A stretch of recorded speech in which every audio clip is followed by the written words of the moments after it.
Imagine being 65 years old. You're broke, with nothing to your name but a car and a monthly social security check for just over $100. For most people, that's the end of the story, but for one man, it was just the beginning. This is the unbelievable true story of how Colonel Sanders, at an age when most people retire, built one of the largest fast food empires on the planet. His journey was anything but easy. Born in 1890, Harland Sanders faced hardship from a young age.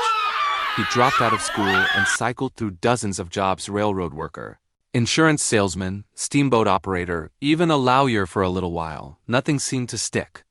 By the time he was 40, he was running a small gas station off a highway in Kentucky. To make a little extra money, he started cooking for hungry travelers, serving meals out of his own living quarters. His specialty, fried chicken, word spread like wildfire. His food was so good that he soon opened a proper restaurant across the street, Sanders Court Cafe. This wasn't just any chicken though. Harland was obsessed with perfection. He spent years experimenting, and his big breakthrough came when he discovered that a pressure cooker could fry chicken in under 10 minutes, keeping it incredibly juicy and tender every single time. He combined this technique with his now legendary secret recipe of 11 herbs and spices.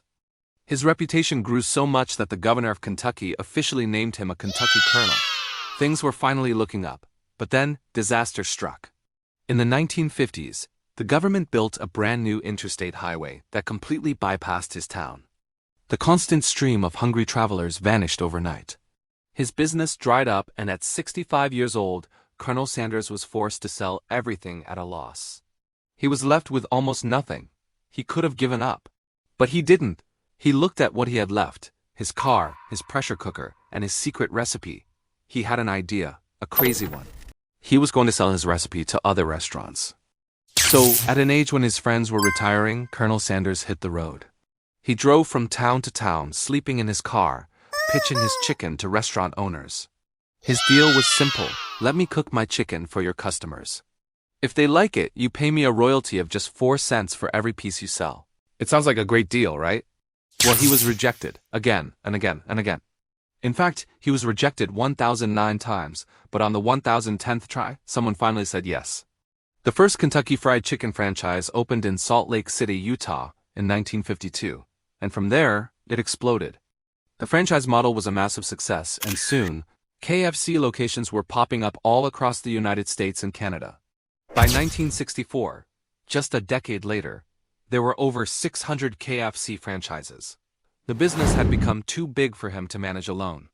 So he sold the company for $2 million, which is about $20 million in today's money. But he wasn't done. He stayed on as the official brand ambassador, becoming the iconic white-suited face of KFC that the entire world recognizes today.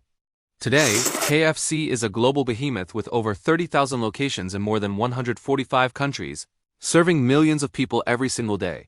The story of Colonel Sanders teaches us so much. It shows that you're never too old to chase a dream. It proves that rejection is just a stepping stone, not a dead end. And most importantly, it reminds us that sometimes your biggest setback can be the setup for your greatest comeback. So next time you think it's too late to start something new, just remember the man who started an empire with a social security check and a secret recipe. Thanks for watching, and if you enjoyed this story, be sure to subscribe for more.